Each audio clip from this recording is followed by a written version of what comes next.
Hey everyone, I am Zapdos Master 145 and welcome to my first video and my premiere on YouTube. Uh, as you know, I am a Phineas and Ferb fan fiction writer. I've been writing there for quite a number of years now, and I've been thinking recently that it would be really fun to make audio versions of my stories, upload them to YouTube for people, and not just that, but also provide author commentary as well as a writer to be able to provide my perspectives and thought processes in going into what I was doing and my approach to writing my stories. So if that sounds interesting to you, then you're in the right place. I don't know how many people will be that interested by these videos, but that's okay.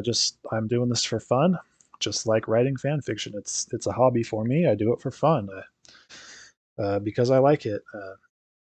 I like uh, learning more about and exploring the characters of shows I enjoy, and Phineas and Ferb is one of my favorite shows of all time. So, anyways, this video will be covering the first chapter of Under Absolute Despotism, which was one of my no, not one of. It was the most successful story I ever wrote, by the numbers at least.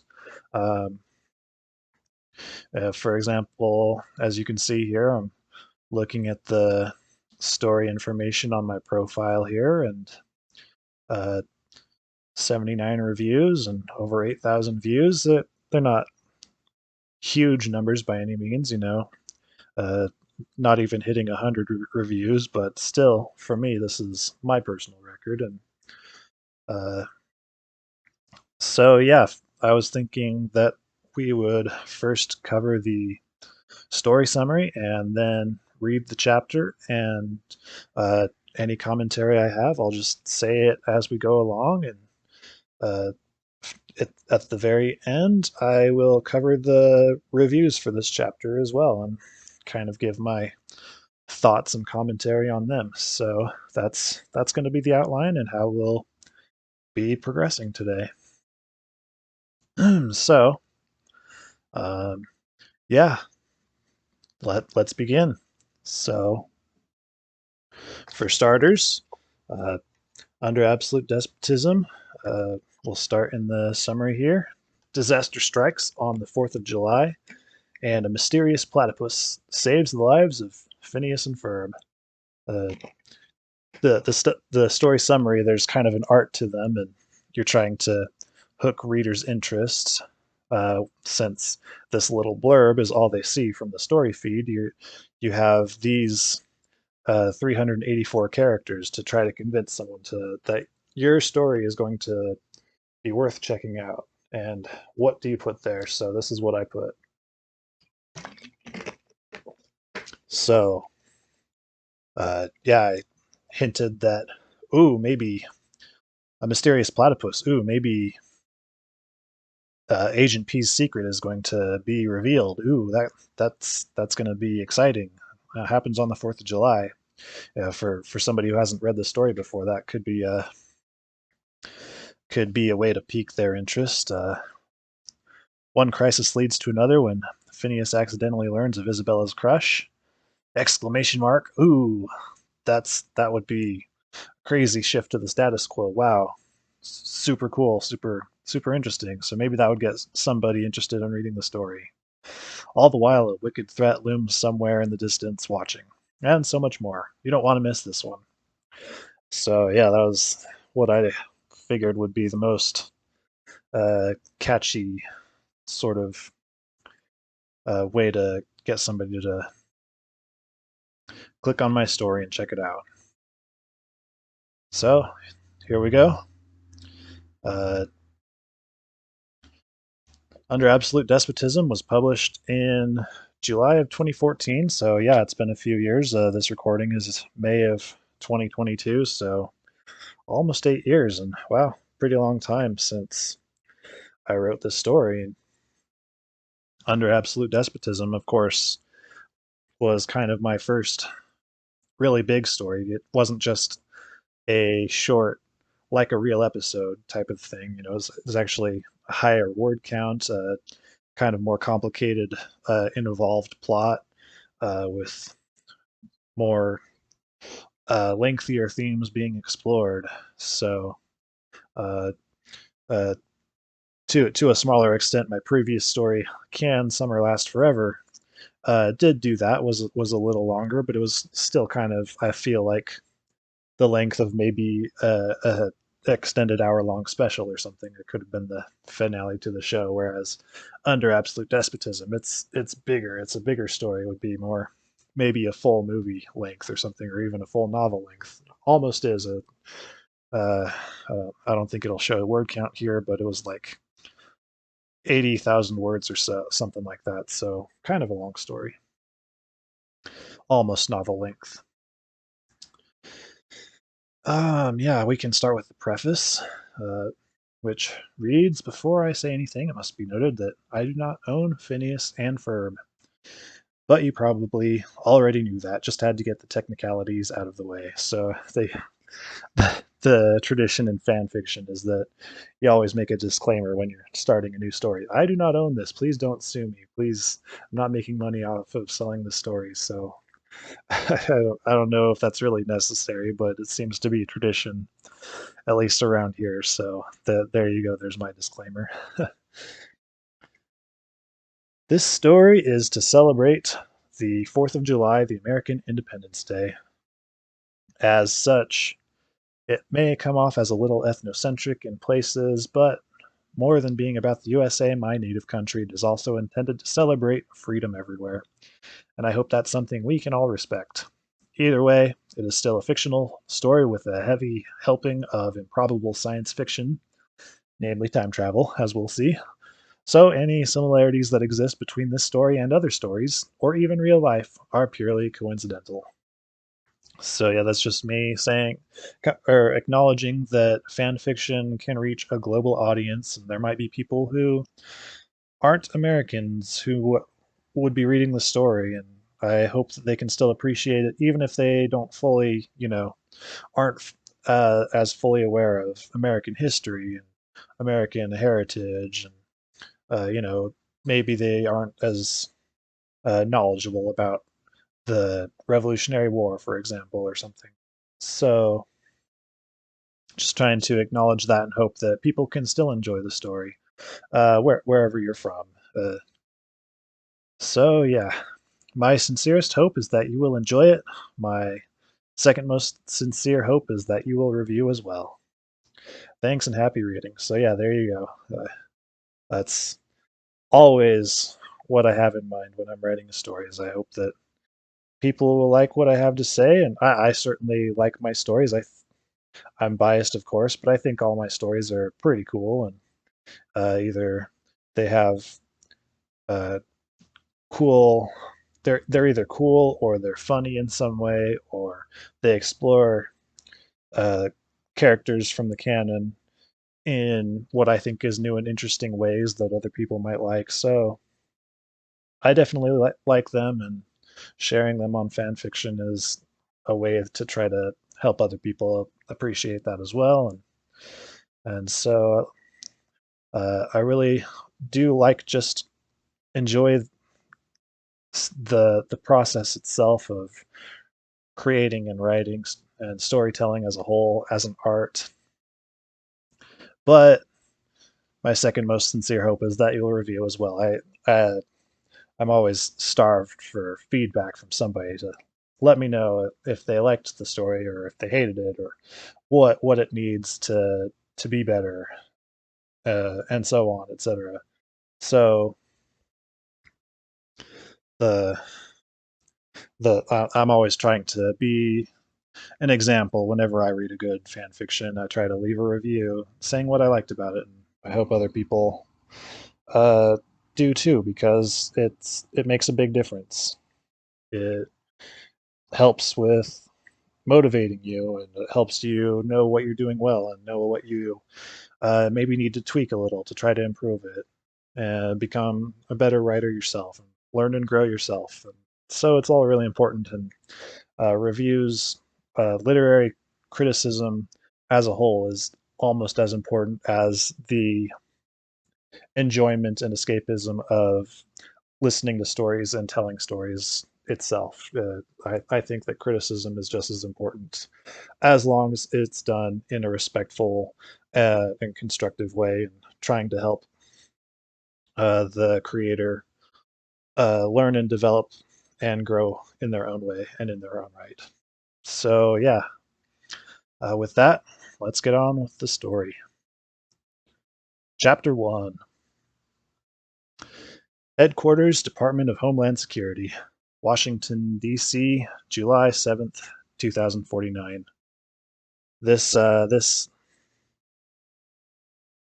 The little block here where I established the setting and the time, the point in time in the timeline is I stuck to this little format here of location, place, then time throughout all of Under Absolute Despotism and A Gulf of Civil Horror, and that's kind of their unique little formatting thing, their deal that they have that uh, kind of feels like to me that establishing the setting and the time like this gives it that little element of being. These stories are kind of thrillers. They're exciting. You know, they've got mysteries, they've got thrills, they've got suspense, and they've got action and stuff. So all that going on, and I think that that sets it up nicely, having the setting established, and we'll see that a lot going forward in this story as we go. And the prisoner was guided to a metal door and led inside. Ah, yes, this scene opening set. The opening line in a story is always important. That's what professional authors always say is you have to nail that opening sentence. And so I do that by trying to introduce mystery from the beginning. Introduce the mystique of PJ's character, who will learn about right at the beginning of the second chapter, right after the cliffhanger at the end of chapter 1. So the mystery is already beginning from sentence 1. The prisoner was guided to a metal door and led inside. It was a small interrogation room. Who's this prisoner? Why is he being interrogated? What did he do that caused him to be taken captive? So it's already beginning. It was a small interrogation room, the kind with a table in the middle and a one-way glass watching from the wall. So kind of just like those interrogation rooms you see on spy shows and stuff, uh, with the glass that you can only see through from the other side, and so they can watch you, but you can't see them. That's the setting that we're establishing here. The prisoner, who we don't have a visual description of yet, so most people are probably thinking of just some generic human at this point, and they have no idea that the prisoner is actually a platypus.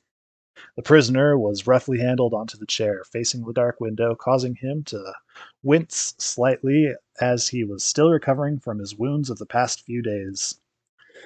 When I wrote the story, I'm kind of a linear writer. I like to start at the beginning and write all the way to the end.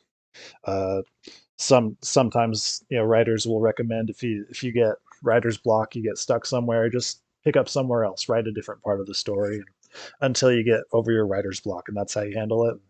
I've done that a little, but I haven't done that, used that method in a long time, and I tend to prefer to be really in sync with the mental and emotional state of the character in the moment. And I feel like that gets messed up if I jump around in my writing, and so I write linearly as a result. So as a result, uh, it mentions here prisoner is still recovering from his wounds. I had this vague idea in mind that he was going to go through some intense battles, get a little hurt, get a little beat up, get some bumps and bruises.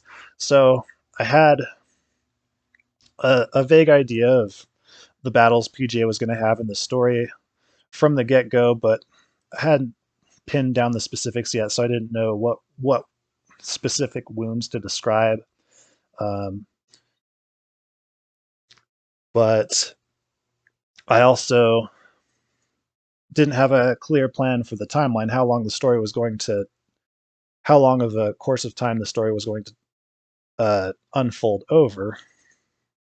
So I didn't know if maybe he was going to get hurt a few days before this scene begins, or if it was going to be the day before, or what. So, but it was okay because details aren't important when you're just establishing the story. And I and my readers, it would turn out, would slowly unravel the string as we go and kind of find out together what wounds the prisoner had. His guards uncuffed him and left him to stare at his reflection in solitude. He had waited about 15 minutes when an important looking man with broad shoulders and heavily tanned skin entered and sat across from him. The man extracted a manila folder and opened it on the desk. "You've got an impressive record," he read. "Graduated first in class, served with distinction for the last 2 years in the Secret Service," he listed. "Not a bad resume. But if you think that's going to help you at all, you can forget it." He paused, searching the prisoner's face for a reaction. He didn't get one. "But of course, you already knew that." The man interlaced his fingers over the folder. "Considering what you've done, I can't see anything less than prison for the rest of your life," he smirked. "In fact, some of my buddies and I have a bet going on. They think it'll be prison. But you want to know what I think?" The man leaned in a little closer. The prisoner could have been a statue. "I think you will be executed," the man breathed. "Sure, even for traitors like yourself. Capital punishment was done away with in the 20s when we achieved total suspended animation. But considering we're dealing with a freak like you, the law may not apply." So that's a really interesting uh, line there. Hopefully, by now, people have noticed the date. This is taking place way in the future, 2049. So this is in case somebody glanced over that, skimmed over that, and didn't realize how far in the future this scene actually is. It's like, whoa, the 20s are being talked about in the past tense. So whoa, let back up a little. Let's make sure we know we're oriented here. We know, okay, this is the future. This is 2049. And in this cool future, technology has made it so that capital punishment isn't a thing anymore. So that's like kind of an ethical issue in some places. Is should capital punishment be used on criminals? And here we go, future technology, suspended animation. The criminals uh, aren't killed for committing crimes anymore. So yeah, that's a cool, neat little piece of trivia about the future, piece of world building. And then this line is really interesting, giving us our first hint of who the prisoner is, what he's about. "Considering we're dealing with a freak like you," the "you's" italicized, "the law may not apply." Like, whoa, who is this prisoner? He's even more mysterious now. The law doesn't apply to him? I wonder what's that all about. So, yeah, really trying to amp up the mystery around my first really big original character that I created as a fan fiction writer that I avoided doing for so long, creating original characters or OCs. And here we go with my first big OC that's going to play a huge part in the story and affect the plot. Although he didn't say a word, the prisoner visibly bristled at that. It at least gave the interrogator something to be smug about. "Ultimately, the choice is yours. If you confess, it'll probably be prison. And if you don't, well, we'll see. So, what's it gonna be? I don't feel like sitting here looking at your ugly mug for much longer, so this will be your only chance." The prisoner looked him in the eyes with all traces of emotion flushed once more from his face. Finally, he opened his mouth. "Get me my lawyer first. Then I'll tell you everything." The man scowled. Fine, if that's the way you want to play. He pressed a button on the side of the desk. Momentarily, a guard opened the door. Retrieve the prisoner's lawyer, he requested. And several minutes later, a thin young woman in a gray business dress was escorted in. Your timing is impeccable, he commented, as she took a seat to one side of the desk.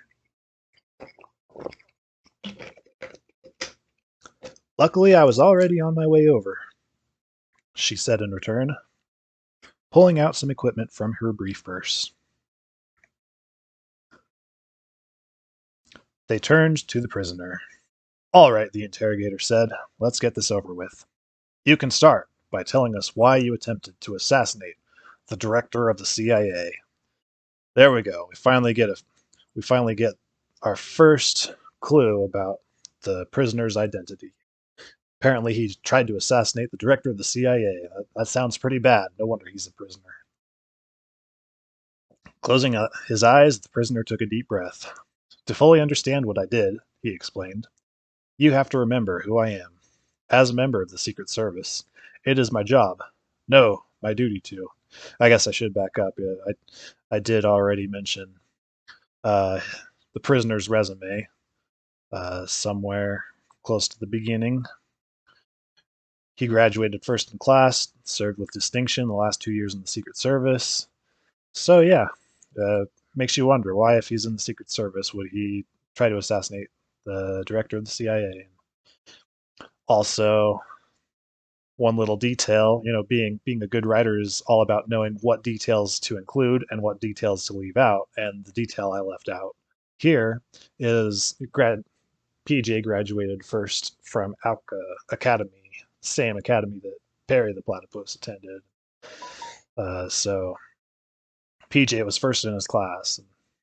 But I leave that detail out so that we don't know we don't know who the prisoner is yet. We're just getting one little bit of information at a time.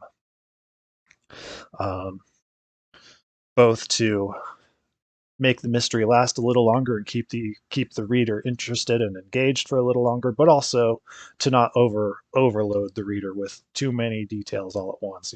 Let them unfold naturally, progressively, and get to know the new character that's being introduced here one step at a time. So, we were right here. As a member of the Secret Service, it is my job, no, my duty, to. Yes, we know what you do, the interrogator interrupted impatiently. Some alliteration there. The interrogator interrupted impatiently. I love alliteration. Use it any chance I get. You are sworn to protect the President of the United States of America with your very life. After all, that is why you are here. The prisoner nodded. That's correct. But if you want me to speak, sir, he made no effort to hide the rudeness in his voice, you will have to stop interrupting me. The inspector crossed his arms and leaned back in his chair. Please, the lawyer said kindly, trying to calm the tension in the atmosphere. Continue. The prisoner exhaled. It is a long story, he said, closing his eyes for a moment.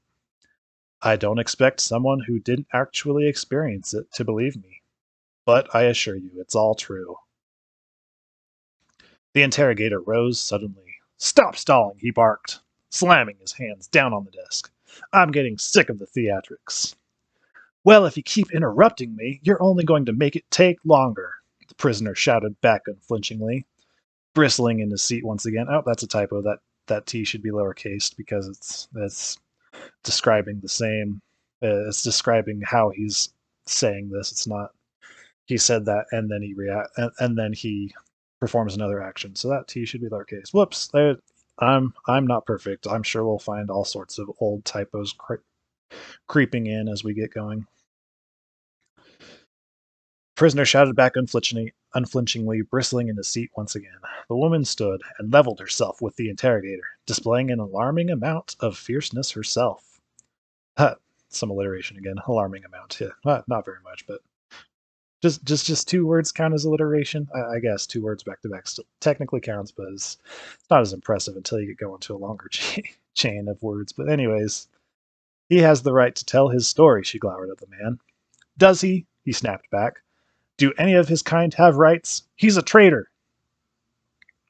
Oh, I like this. I like this line a lot right here. Do any of his kind have rights? Of course, we'll find out later that PJ is a platypus. And he's an anthropomorphic, semi-aquatic mammal. He's not a human. So, if he's not a person, does he have rights? Uh, but since I didn't want to uh, reveal that card just yet, to try to validate that statement, do his kind have rights? I say he's a traitor. So maybe that'll be a red herring that so maybe traitors shouldn't have that right. The interrogator is kind of making an argument, not a strong argument, but he's making a plausible argument nonetheless.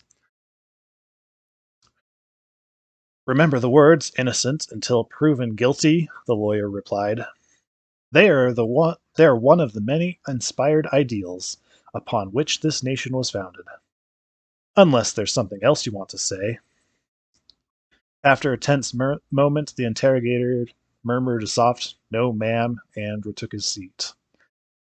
The lawyer did so also, looking back at the prisoner. So, yeah, the lawyer demonstrates that she kind of has more power than you'd expect.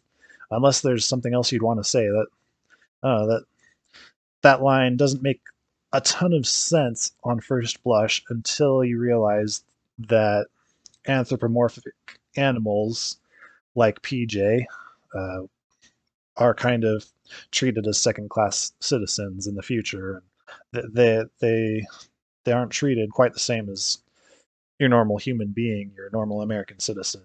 And so maybe this is like discrimination. Maybe that's what she's really accusing the interrogator of.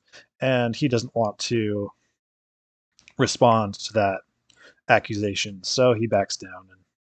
And just kind of a neat detail that will become more apparent once you go back and reread later down the line or something. For I don't know how many people actually reread my stories and read them more than once, but there it is if anybody does. So I think it's a neat little detail. After a tense moment, the interrogator murmured a soft "No, ma'am," and retook his seat. Lawyer did so also, looking back at the prisoner. Tell us what happened, she said kindly. The prisoner swallowed. As I was saying, my duties as part of the Secret Service have required me to travel all over. My missions have taken me everywhere, from Lebanon to Iraq, from Russia to Spain. And I don't know if those are real countries or not, Lebanon, Iraq. I think Lebanon has historically been the name of a state in the Middle East or somewhere around there. But anyways, in this story, it's fictional, and so is Iraq.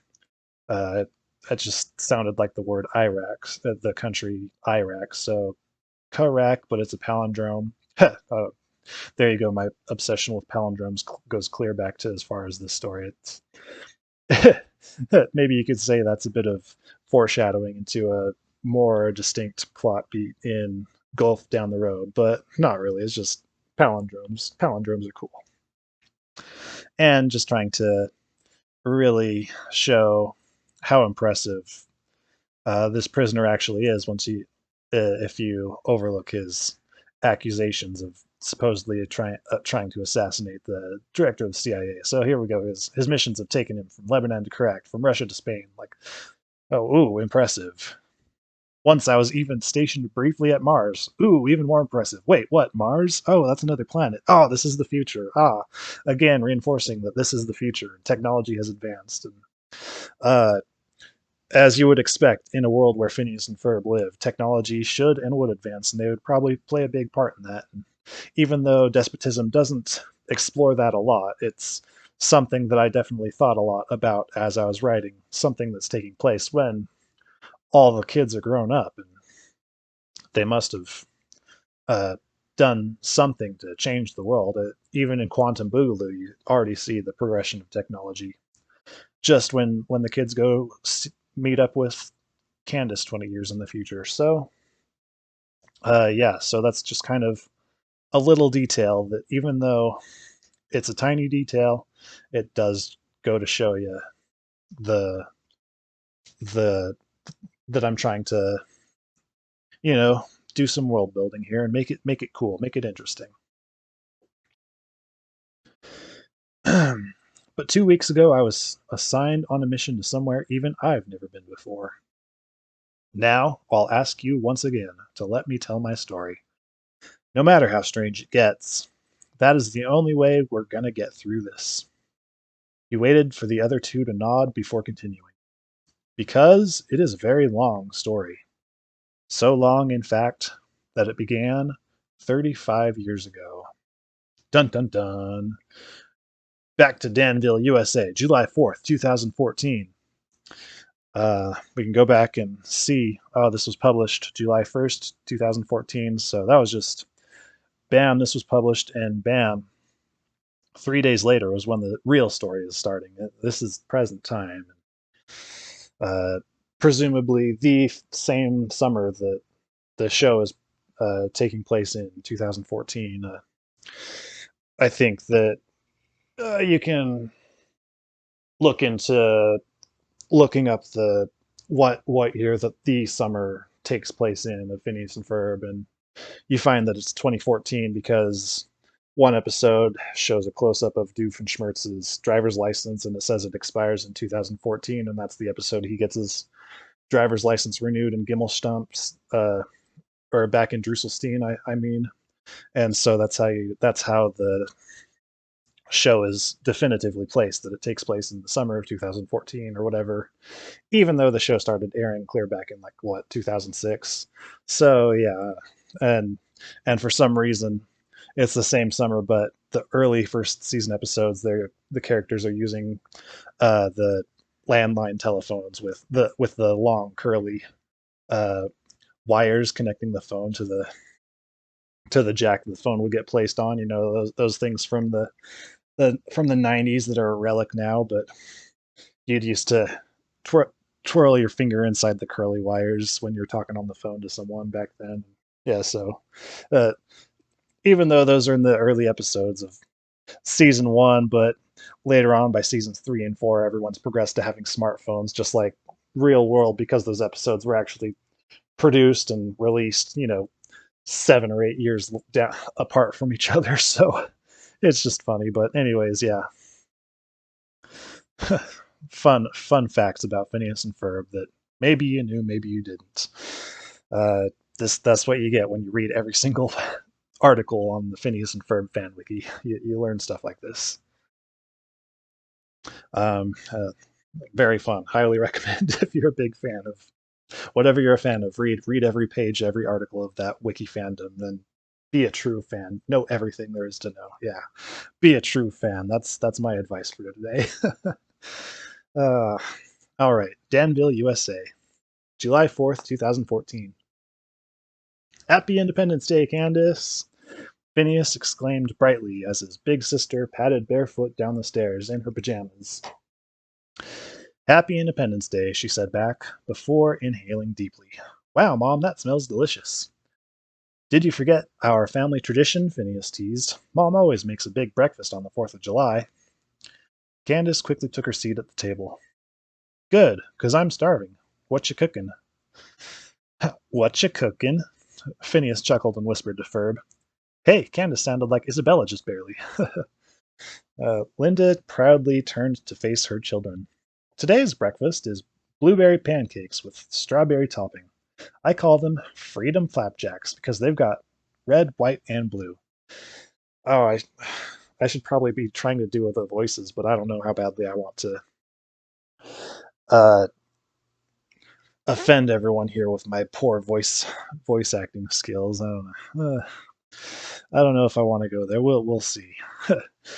I know I can't really get as high pitched for all the young kids. Like Phineas kind of has a high pitched, nasally voice. And Isabella's voice is really high pitched and squeaky. Susie, as a kid, her voice is pretty high pitched as well. And also as an adult, I think in my mind's voice, I guess Susie has the same. high-pitched voice that she has as a kid, or pretty close to it. So, should I really attempt those voices for your entertainment and your amusement and my embarrassment? I guess we can give it a try. Here, I'll plug my nose whenever I read Phineas's lines. Neat, Mom, Phineas said with a white Oh, jeez. Yeah, that was a bad idea. Neat, Mom, Phineas said with a wide smile as he grabbed a plate. Oh, man. Go ahead and eat all you want, Linda told the kids. Oh, go ahead and eat all you want, Linda told the kids, placing a full tray in the center of the table. There's plenty. Awesome, Phineas cheered as he heaved a thick stack onto his plate. As he did so, there was a faint chirruping noise emanating from the corner. Oh, and happy Independence Day to you, too, Perry, Phineas exclaimed once more. Hey, Mom, can we give Perry some freedom flapjacks? After all, even platypuses deserve to celebrate a holiday, too. I suppose there's enough for him to have one or two, Linda said. Just be sure to save some for your father when he wakes up. This always kind of bugged me. I didn't notice this until after I'd written it, but save some for your father. Kind of a continuity error after Linda just barely said, there's plenty. Like, if there's plenty, you don't really have to save some, but whatever. Just trying to make the conversation sound natural. Sure thing, Phineas replied, and for a brief period there was happy silence as everyone ate. Phineas was halfway through his second pancake when he turned to his stepbrother and asked, So, what endeavor should we engage in today, oh brother of mine? Yeah, trying to sound like fancy Phineas there, yeah. Ferb raised a finger as if he was about to say something, or perhaps it was to show he wanted to finish chewing, but either way was cut off by Linda. Well, for starters, the parade is going to be starting soon, said she. Then we're planning a little barbecue with the whole neighborhood for a late lunch. There will be all sorts of games, and when it gets dark, we'll go watch the fireworks. It'll be a busy day. Sure sounds like it, Phineas agreed. Well, we should go down after breakfast to get good spots at the parade. I think that's a great idea, Linda said, turning to head up the stairs. Why don't I go wake up your father so we can all be ready? As soon as their mother departed, Candace gave the boys the stink eye. Here we go, my Ashley Tisdale voice. You two better not be planning anything today, she said, narrowing her eyes suspiciously. Uh, I can't do this. I hope you're entertained by these voices. This is okay. Candace, the only one. Oh, Candace, the only one who would be hatching anything. The only one who can catch anything around here is Perry, if he ever hatches an egg. Phineas gestured before returning to his food. Whatever, Candace said with an eye roll. Just remember, Mom and Dad will be with us all day. So if you get any funny ideas, I'll have no choice but to tell them. Not only will it be a busy day, it'll be a bust day. Hey, are you even listening? Phineas looked back up from his breakfast. Sorry, Candace, these pancakes are just so good. What were you saying? Candace growled. Forget it.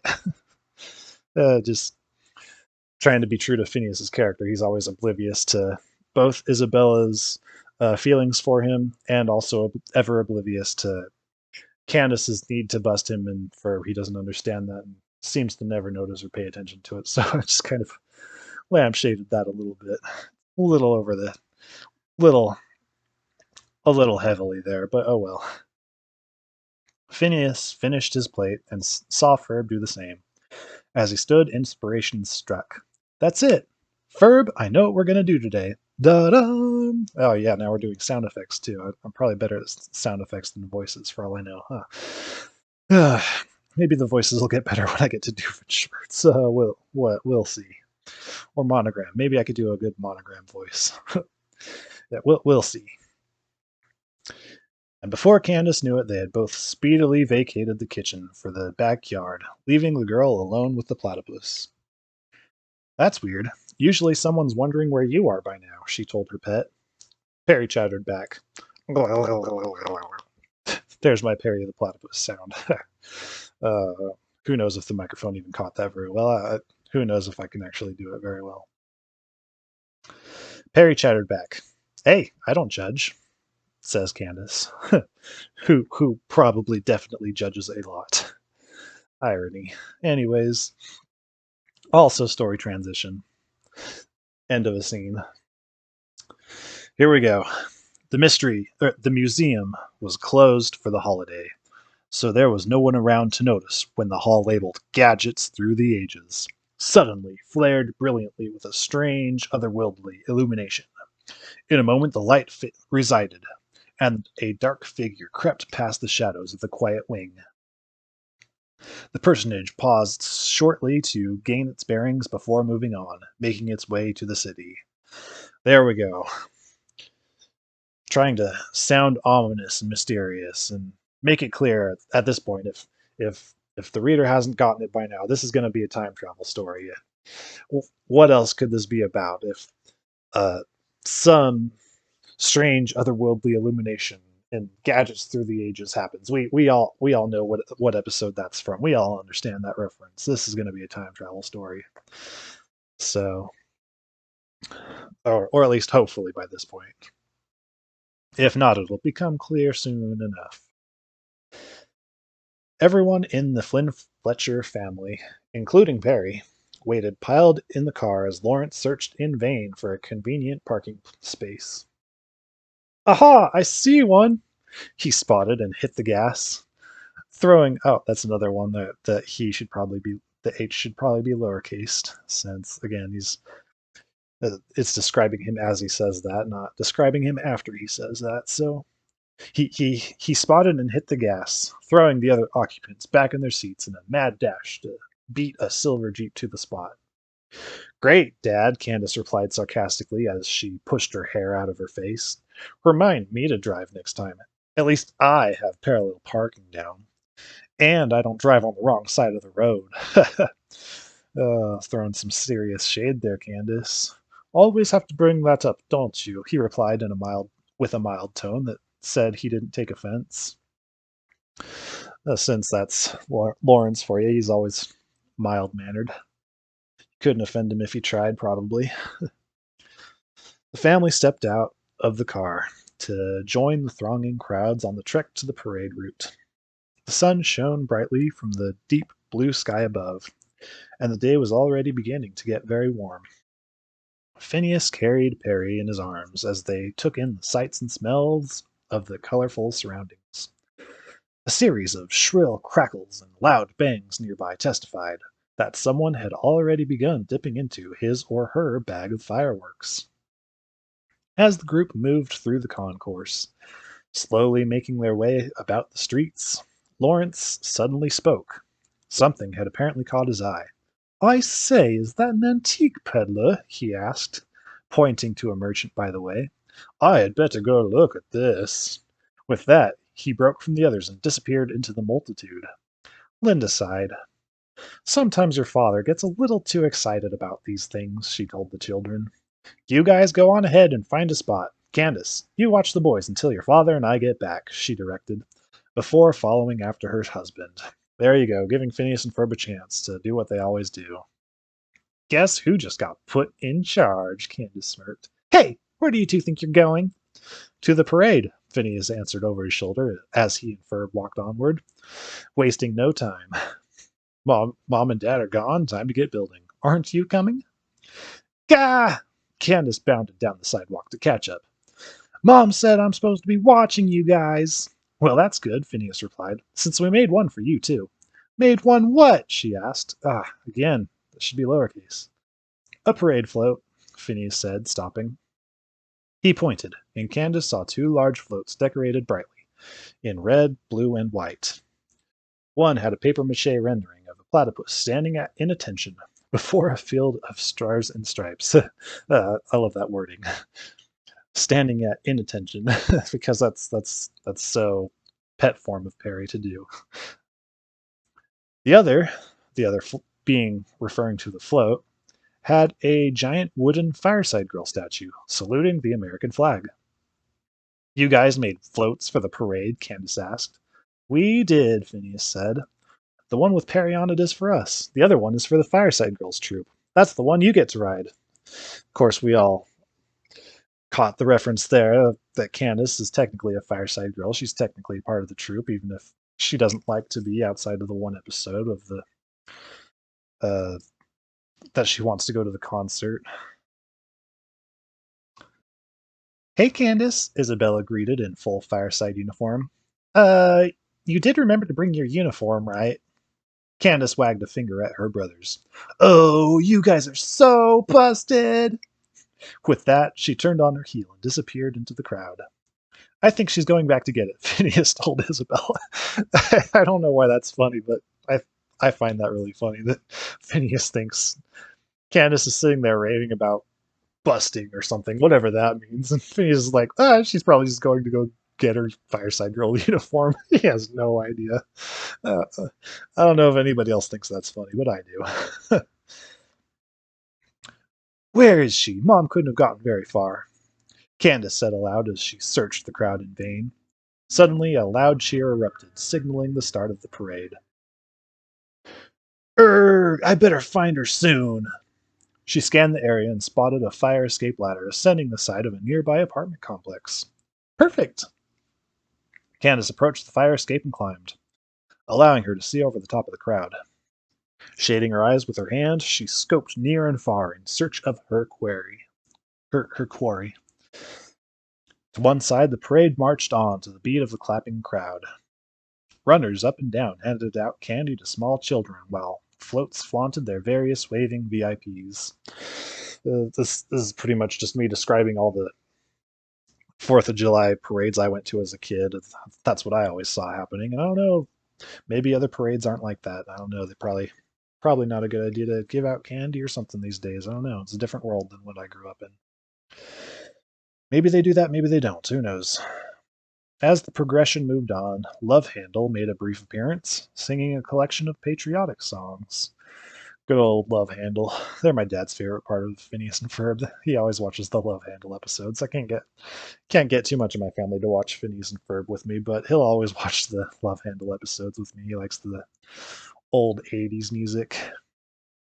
Candace only paid enough attention to make sure her brothers hadn't gone by yet, but despite her best efforts, she could not find her mother in the street below. Ever higher she climbed, hoping for a better vantage point, until she was finally on the roof, frantically scanning in all directions for a flash of her mother's red hair. Meanwhile, Phineas and Ferb had begun a search of their own. Where's Perry? Phineas asked. Hey, where's Perry? Always got to use that line somewhere. He ought to be part of the parade, too. Isabella, have you seen him? She shrugged. I thought he was here just a moment ago. It's almost our turn to join the parade, Phineas pointed out, letting a rare frown cross his face. I'd hate to have to start without him. I wouldn't worry too much, Isabella comforted. He always knows just the right place to turn up. Yeah, Phineas looked up. I guess you're right. Maybe he'll see the big platypus on the float, and it'll help him find us. I don't know what logic he's using there, but, whatever.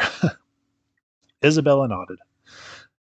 Uh, I usually write. I usually like to write Phineas as being a super genius and being really smart, even with words. But his logic is kind of weird there.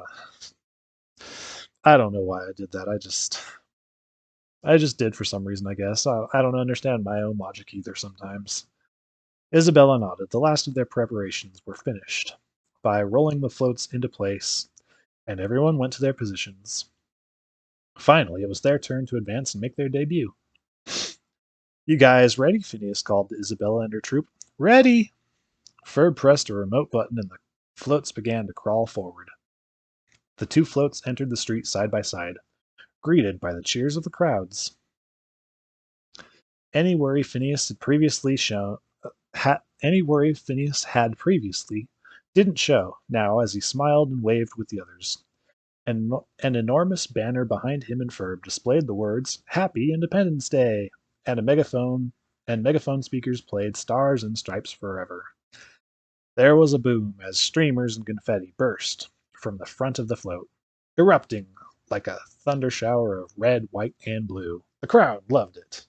Up above, up above, Candace had to cover her ears when she heard a bursting cacophony of cheer and applause mixed with the sound of shrieking fireworks. Getting a little too flowery with words there, but it only lasts the paragraph. The show wasn't over yet. Phineas pulled the switch lever to his side, and the platform rose high in the air from the rear of his float. A bubble-like portal opened, and two slides extended from the flanks to touch down on the ground.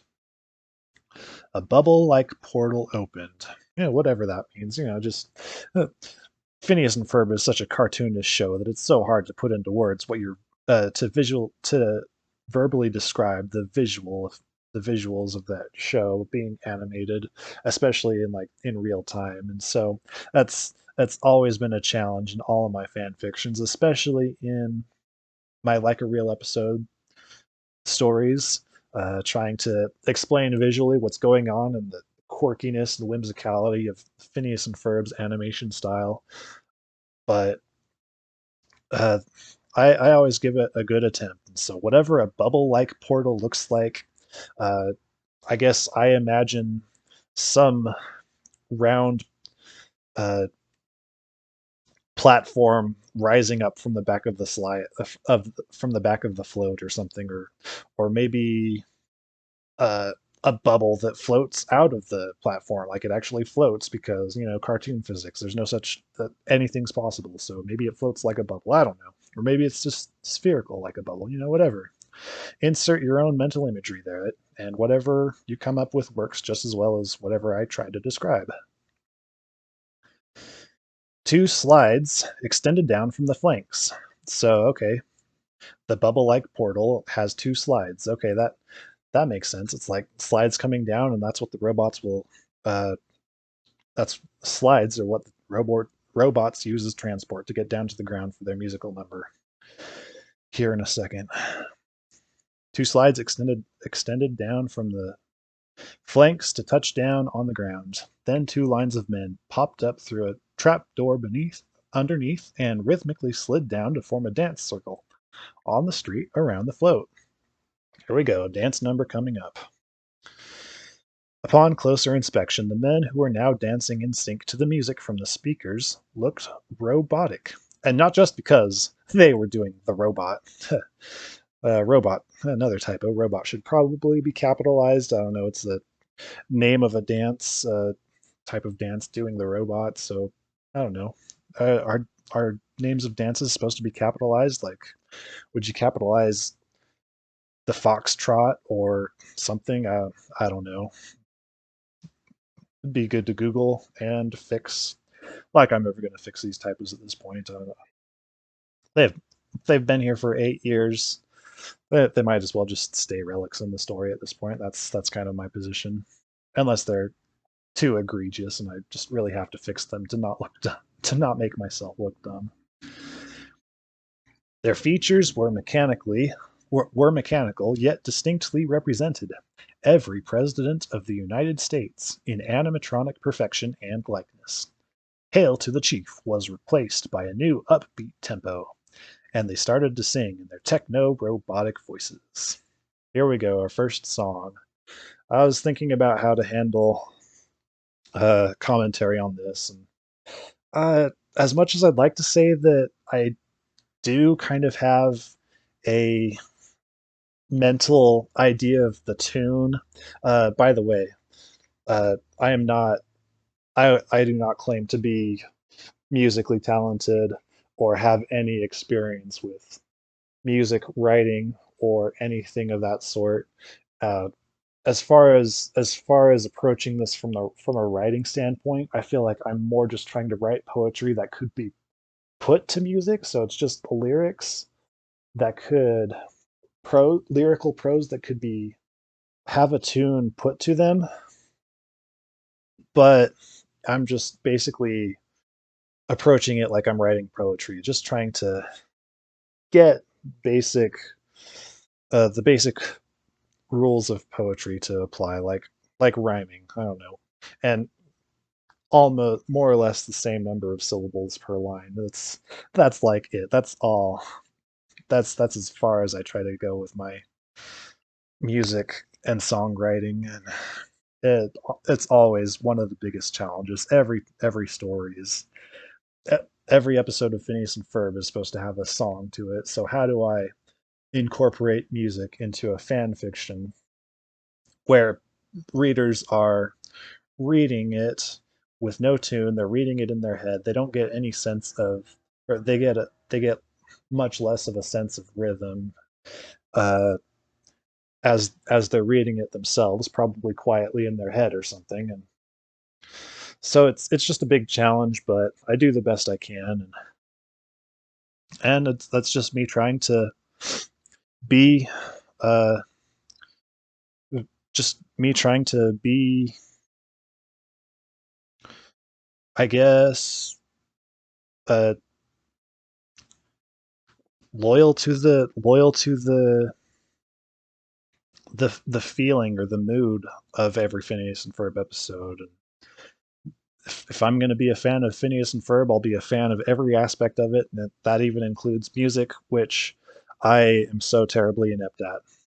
But I still try to do the best I can, and just hope everybody bears with it and enjoys whatever I can do better about portraying Phineas and Ferb in some way. All right, let's get on with the song. We are the presidents. We're here to sing and dance. We formed a more perfect union with strangely fitting pants. Our heritage of justice we anxiously preserved, although our voters sometimes criticized the way we served. We are the presidents. Our likenesses are uncanny. These robotic exoskeletons emphasize that we are manly, despite the, maybe a little bit of foreshadowing about uh, the soon to be revealed first female president being Isabella uh, in the future. These robotic exoskeletons emphasize that we are manly. Despite the metals forming our structures and our joints, our historical knowledge overcomes all other points. We are the presidents, from Washington to Bush. Obama would be here, but he's back there sitting on his tush. Obama, of course, was the current U.S. president at the time that I wrote Despotism. And not to get too political here, but I guess I can admit that I didn't vote for Obama. I wasn't a fan of him, but I don't want to bring politics into my stories whatsoever. I don't want to sound like I'm taking a side. I want my readers to be able to appreciate the story on their own terms and not have politics matter. So a little bit of my bias, my dislike for Obama, kind of bleeds through a little bit, but so I try to counter that by the following line: "The Obama robot was indeed sitting on the side of the float. That's not supposed to mean something," he said to fill in the break in the music. "We just couldn't think of anything else that rhymed with Bush. Like, maybe if I thought hard enough, I could have thought with something, but." At the same time, I just wanted to get the song written and move on with writing the rest of the story. And is that really not supposed to mean anything?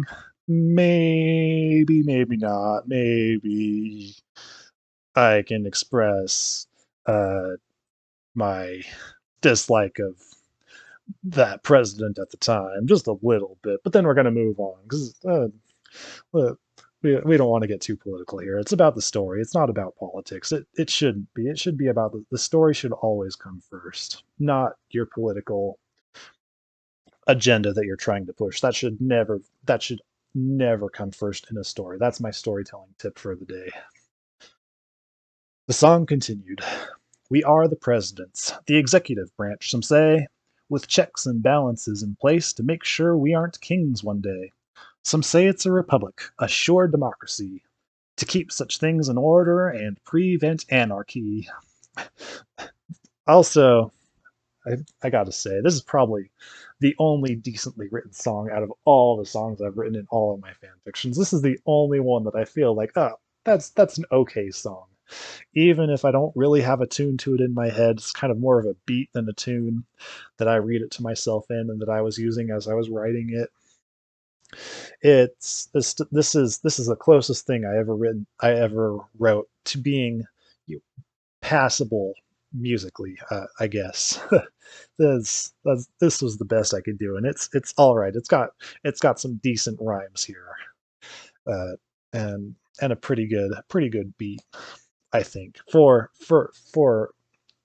my for the bar set by my musical talents and abilities, which is a low bar. So considering all that, my proudest song out of my entire Phineas and Ferb work by far. All the rest of them, none of them are very good. Anyways, we are the presidents. Washington. I once chopped down a tree. This was my solution to giving little short solos inside the song, and so putting in parentheses here. Who says which line? Lincoln. I never told a lie. FDR. Franklin Delano Roosevelt. For those who uh, don't know that acronym. There's no feeling in my knees, and all of these are kind of portraying each president, one of the characteristics of each U.S. president from history. George Washington. There's the story of him chopping down the tree, which probably isn't even is probably a myth, but that's the famous story. Uh, Abe Lincoln. That was his nickname, was Honest Abe. FDR had polio, so there's no feeling in my knees. I don't know. I don't even know if that's an effect of polio, but you can't walk. FDR had to get around in a wheelchair, and maybe he probably still had feeling in his knees. That's probably not even historically accurate, but neither's chopping down a tree. If my historical knowledge is correct. Teddy Roosevelt. I carry a big stick. That was his thing, was big stick diplomacy. Theodore Roosevelt. And also, you see that in the episode Candace Loses Her Head, where they all go to Mount Rushmore, and you can buy the big stick at the little store down there. Andrew Jackson. And I'm called Old Hickory. Yeah, that was Andrew Jackson's nickname. Hickory rhymes with knees. That was the best I could come up with. And you can learn about us all by studying history. Happy 4th of July. There you go. There's my singing for 2 whole words. The finale was met with a ferocious cheer from the crowd, who loved the performance. Each of the animatronic robots bowed and returned speedily to the interior of the float. Candace, watching it all from above, looked on in horror as the ultimate bust literally danced away before her, with no chance now of her mother seeing. No, no, no, she repeated, looking down from the rooftop. Mom can't be missing this. Where is she? Candace desperately cast her eyes over the street below, hoping beyond hope it wasn't too late. In her zeal, she leaned just a little too far out over the ledge, and before she could react, gravity pulled her into its deadly clutches. I think that's a slight continuity error as well. I think later in the story I mentioned Susie confessing to pushing Candace over the rooftop and not her just following. And that sounds more reasonable. I feel like no normal person would ever fall off of a rooftop accidentally, but then again, no normal person, no sane person would ever scream at a post like that. So, in the words of Linda Flynn, I'll be in the dairy section if you want to come yell at some cheese or anything. I, classic line. I do that a lot. I always, as you probably know, if you've gotten this far, you probably know about my quote fan fiction. You know, I love quoting Phineas and Ferb. Gravity pulled her into its deadly clutches. Fortunately, she felt herself slipping and grabbed the edge as she fell, catching herself by her fingers to dangle from the side of the rooftop. Help! She screamed from her suddenly dangerous position. Somebody help me! Candace could scream very loudly when she needed to, and the crowd below heard her pleas through the noise. That girl is going to fall, someone announced, and it took less than a second for everyone to turn and see Candace hanging from the tall building. Phineas saw too. Oh no! Ferb, that looks like Candace, he said, eyes wide with sudden fear for his sister. Hopefully we all remember that Phineas is still on the float so that we can picture this scene going on in our mind's eye as readers. Maybe I should have made a quick note. Phineas saw too from the float below or something. I should have written that. Oh well. We got to do something quick. He and Ferb looked around for something that could help. Ferb pointed at the huge banner at the rear of the float. Brilliant, Phineas said, jumping into action. Ferb extracted the float's remote control from his pocket and excuse me, and guided it for the space directly below Candace. Bystanders rushed to get out of the float's way while Phineas tore the banner from one post, speeding forth to stretch it into a makeshift trampoline for her to land on. I can't hold on, Candace yelled as her grip slipped a fraction. Candace, it's going to be okay, Phineas called back as Ferb arrived to assist in holding the landing tarp. We'll catch you! The endangered teenager slipped again, and in an instant the tiny amount of friction applied by her fingers was overwhelmed by gravity's relentlessness. She fell, screaming all the while. For those of you who may not know, I'm a huge physics buff. I kind of majored in astrophysics for a while, and just generally have a deep love for physics. So I maybe go a little overboard describing her finger. The tiny amount of fraction applied by her fingers was overpowered by gravity's relentlessness. Maybe that's a little too much, but I couldn't help myself. True to their word, the brother proteges braced to catch her. Candace absorbed into the center of the banner and was immediately sent flying on the rebound. She flew through the air, arcing over the street, to land gracelessly draped. Gracelessly draped. That's so Candace. To land gracelessly draped around the shoulders of the Fireside Girl statue on the other float. Well, that's an improvement, Phineas stated. Now how are we going to get her off that? Classic Phineas, just always optimistic. Yeah, Candace is still in grave danger at the top of the Fireside Girl statue, and Phineas is just, well, that's an improvement. Now how are we going to get her off that? Classic Phineas. As if the universe itself undertook to answer his question, which is always classic Phineas and Ferb irony, the nails securing the base of the statue ruptured at the added weight. Also, this kind of makes you wonder if Milo Murphy was there at the time or something that all this was going on. But the world will never know. And I definitely didn't write this with that in mind, as Milo Murphy's Law did not come out for several years after this was published. But it's nice to go back and think, I wonder.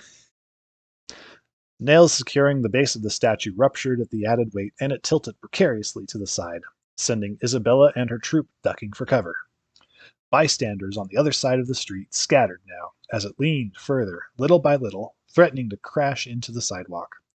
Several more nails failed, as the falling figurine gained momentum, and Candace screamed again as it came crashing down into a telephone pole, settling to lean at an angle, a few feet above the street. I guess there you go.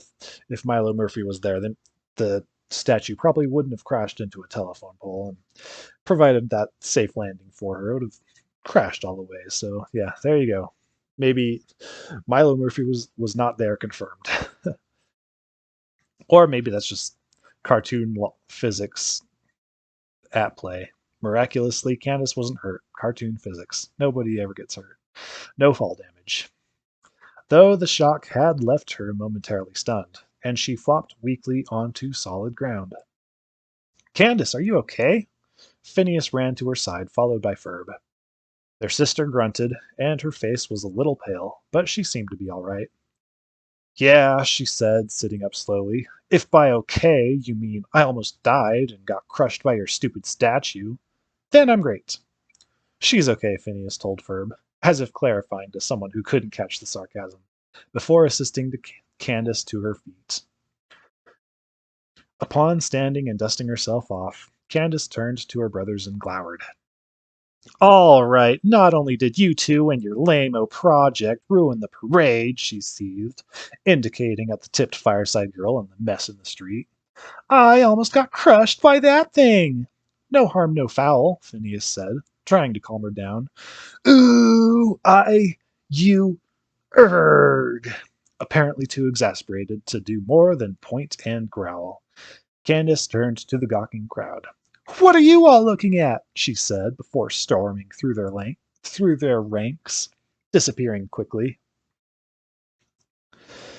I guess that could have gone over better, Phineas directed at Ferb. Just then, the wooden telephone pole to their side groaned loudly. Watch out! Someone from the crowd yelled, and the stepbrothers looked, to see the pole suddenly snap and give way under the weight of the statue. Already it was falling straight for them, and they had no time to react. Phineas knew they would be crushed for sure. Phineas! Isabella cried from somewhere in the background. All attention focused on the collapsing pole. Nobody saw the figure dart out of the shadows. Small and stealthy it was, yet quick and powerful too.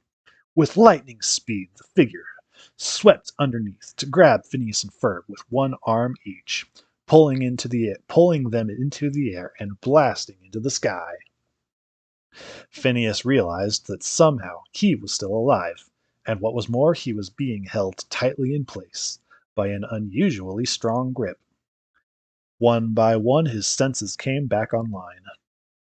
First he heard a roaring coming from somewhere beneath him, and then he looked and saw the rooftops of buildings passing by not far below. To his side, Ferb's ever neutral expression told Phineas that he didn't seem to have a clue what was going on either.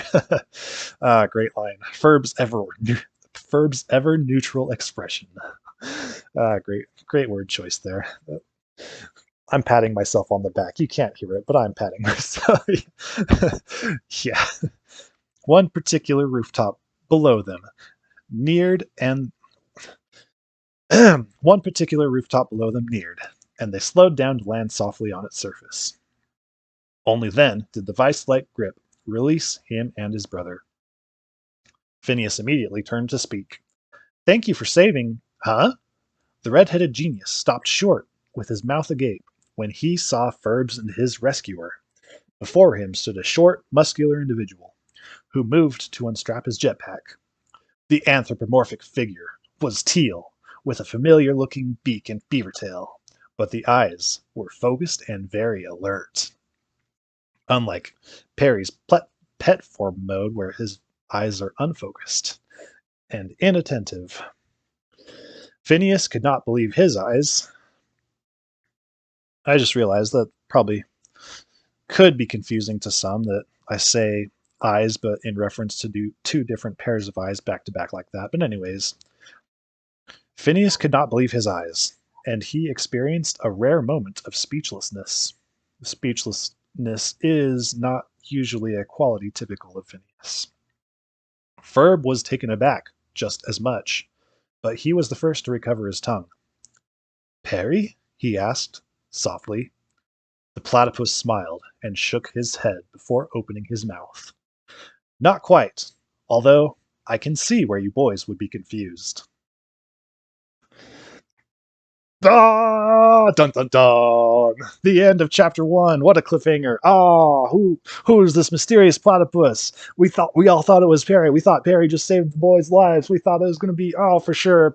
Perry's revealed. Oh, his secret identity has been unleashed, and all the world knows. Everybody's going to have to get their memories washed again, their memories wiped, just like in Across the Second Dimension. But no, it's a different platypus. This one can talk. Or maybe it's Perry, and Perry could talk the whole time. What's going on? Nobody knows. Not until we read the next chapter. Oh, so great. I had so much fun writing that part, writing that cliffhanger. And my memory is that if we go back up to the top, chapter 1 was published on July 1st, and Chapter 2 was published 3 days later, July 4th. I guess I could double check the review histories and the times that they were posted to confirm that. But anyways, that it was a short cliffhanger, but still a couple days before it was revealed who this mysterious platypus was, and such a fun part to write. That was actually one of the main story ideas that drove creating Under Absolute Despotism. Was I wanted to first off create an OC, create an original character, just as a way to try to develop my own writing skill and uh, take the next step in my Phineas and Ferb fan fiction writing career. Write a compelling OC, not a terrible, boring OC like I did in Last Day of Summer. Horrible OC. Nobody thought he was interesting. I was the one who created him, and I didn't think he was interesting. And that just goes to show you that I needed practice. And so that I wanted to do that and uh, push myself and make entering interesting OC that people would like and be invested in. And I also, because at the time, uh, fix fanfics where Perry could talk and speak human language were kind of somewhat popular, somewhat commonplace. You'd see them here and there, and uh, I felt like sometimes it was uh, decent, decently well pulled off, and sometimes I thought it was just kind of not that great. And I hate telling people that their stories aren't very good, and I try not to do that, but sometimes is they really just aren't that good. And so I had examples in mind of Perry being able to speak human languages, both good and bad examples, and I just wanted to create a solid, really good example that people could go point at. All right, this is a well done, interesting character of a talking platypus, a character I can get invested in, even if it's not actually Perry himself. But it's still going to be a platypus who has a similar, though not exactly the same relationship to the boys as Perry, but a similar relationship, and one that we'll get to see develop as the story goes along. And so that was kind of one of my approaches to Under Absolute Despotism. Was I wanted to somehow do that, and so that was how the character of PJ the Platypus slowly began to be created. Was uh, the answer to that question, making a talking platypus character that wasn't necessarily Perry, and also creating my first OC that would actually be interesting and fun to write, and fun to read, and fun to learn about for my readers as well as myself. So, um, I think that pretty much covers everything I wanted to talk about in chapter one. So let's move on to discuss the reviews for this chapter. And so, yeah, starting because the first review posted was goes to the is forced to the bottom of the page. I'll start reading from the bottom up here from the so that I am going in order of that the reviews were received, and that'll just be my standard procedure here. Chronofall. At first glance, it did look like this was going to be a 2 or 3 shot little story, maybe even a 1 shot, a major stretch, I know. Now I'm leaning more toward a holiday epic. Oh, yeah, that's what I was going for. Holiday epic. That's exactly what I wanted Under Absolute Despotism to be. Holiday epic about Independence Day, the 4th of July. By the way, how long did it take you to put that song together? It takes me a long time to put every song together. That's always something that intimidates me so much, is when I know that I have to write a song for the story, whatever chapter or whatever story I'm working on. That always terrifies me. Oh, I have to do a song. That's going to take forever. It's going to be such hard work. That's because that's my amount of ability and experience level with music and songwriting. So yeah, eh, I don't remember exactly how long it took specifically for this song in this chapter, but it was probably took a couple of hours at least, maybe spread out over 1 or 2, maybe 3 days. So that was pretty fun to read and imagine. So I guess my hard work paid off. The song was enjoyable. Cheers.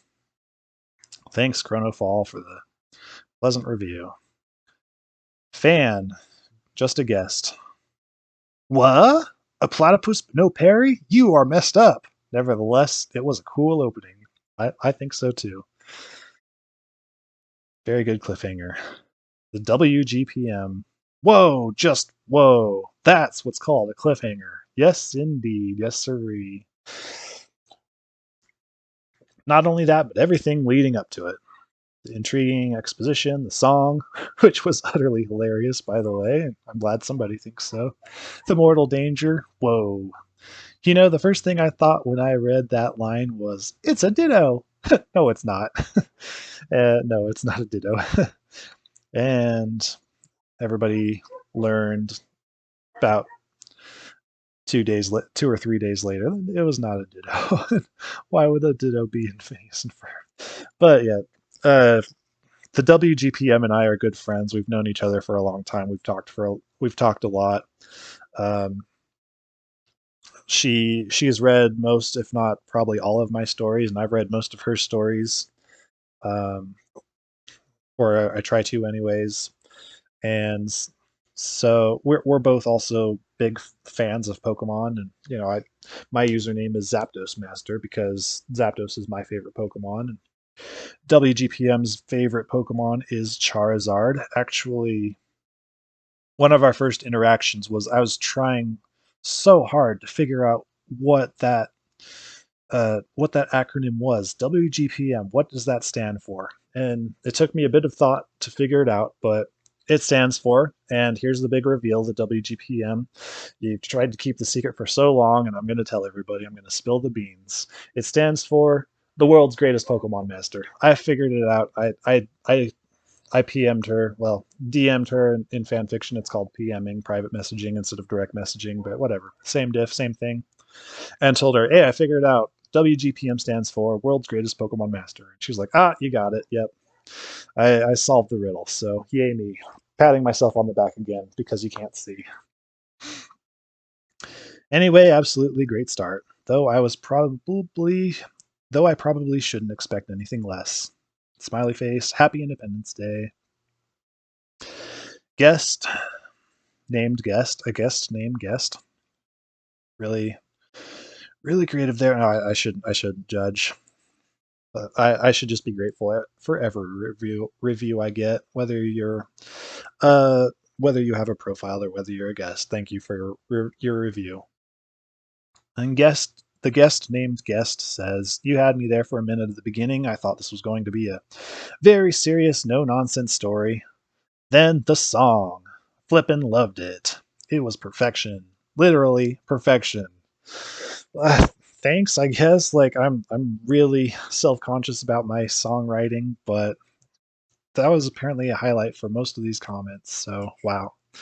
That's great.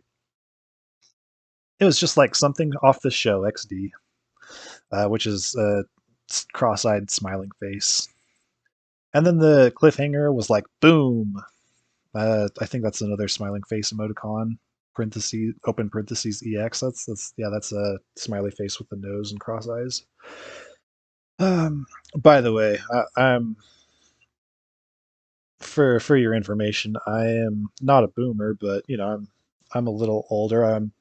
I just graduated from college, so that'll age me a little bit, and I graduated at above average college age, so I was kind of before the time emoticons and emojis became a thing, so I had to get used to them at first, and still not totally used to them. So just bear with me with that, without aging myself too much. Like I remember the telephones with the winding cords. I remember having one of those in my household as a kid. So that gives you an idea. I grew up in the 90s. Agent B Tiger, another one of my longtime fans who I've talked with a lot, who she Agent B Tiger pops up a lot in reviewing most of my stories, and we're also good friends. Uh, big round eyes emoticon emoji. I realized that as of this moment, so she reviewed on July 2nd, so I don't know, maybe in the middle of the night or the next morning after I posted or something, she probably read the story. I realized that as of this moment, all this is happening in the future and soon to be past. But yeah, that was part of the cool part of writing it and experiencing it is the mind-bending time travel stuff, and which is only just getting started. I love it. I hope you upload the next part soon. Some strange prisoner in the distant future, some cool references to futuristic technology, Phineas and Ferb, and some mysterious platypus. Yes, lots of great baits started uh, introduced in this first chapter to get people interested. Fickle Pickle 7. Cool song. Smiley face. I wonder who that platypus is. As you should, and as you'll soon find out. Shadow Stalker. My darn review didn't post right. Brownie face. Oh, I think this, if I remember correctly, Shadow Stalker had written a view, written a review for one of the other chapters, and my detective work shows that when you say, for example, you're typing on a touch screen on your phone or something, and you don't put a space after the punctuation, so like after the period at the end of the sentence, that probably gets flagged by the uh, word box that you put your review in, as if you're trying to put like maybe a URL or something, because it uses the same period, no space, and goes right into the next word, the next character. So when that gets flagged in the review box, I think it to make sure you're not trying to post a link in your review, it just deletes the word in front of and behind the period, to make sure that no links get posted. So his review to one of the later chapters didn't post right, but I was still able to kind of work out from context what he was saying. And well, we'll probably read that at some point in one of the future uploads. Georgia Fan 8. Getting a little later here. These reviews were posted a few months down the road. Wow, just wow. So somebody was impressed. I don't know if you're a boy or a girl, Georgia Fan 8, but hopefully you liked the rest of the story too. And don't remember if I ever heard from you again, but oh well. Piano Man 5. Piano Man 5. What a legend. What a stud. That guy's great. He I'm good friends with him as well. We've talked a few times. Quite a few times, I should say. He asked what story I should recommend to him, and I told him this one. And so he just read this about a year ago, 2021. That's after his return, when he came back to finish his story, Frozen Reality, which is a great story, hands down one of the best stories on fan fiction, on Phineas and Ferb's fan fiction. Definitely highly recommend to anybody to go ahead and read that. Maybe I could do a video someday reading it and giving my review of it, which is what I should do if I wasn't so selfish and wanting to post videos about my stuff first, because it's all, I'm biased. It's got to be all about me for now.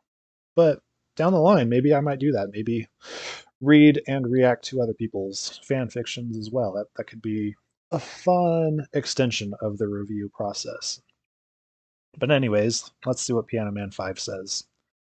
Man, you've really got away with words. I had forgotten how well you can write. And what an intro too. At first, I was not sure if I had the right story. But then you dove into a classic, high-quality P&F daily activity that could have been pulled straight from the canon. I felt like you particularly nailed Candace's character here, like her outburst at the crowd after her near-death experience. Well, thank you very much. I try really hard to keep characters in character, to be icy, as the fanfiction lingo goes. And that's something that's definitely very important to me in my reading and in my writing and in my reading experience of other people's fan fictions. It's just not the same. It's just not the same to me if people don't keep the characters in character. It becomes something different, and not to say that that's bad, but it's not necessarily to my tastes per se. So, anyways, that's neither here nor there. This isn't the time for that. Read my profile if you want, and particularly my guide to becoming a better reviewer if you want more details on that. I don't have any constructive criticism yet, but I got to get into it first. But I have to say that I'm excited to do so, and that's great. And that brings us to the end.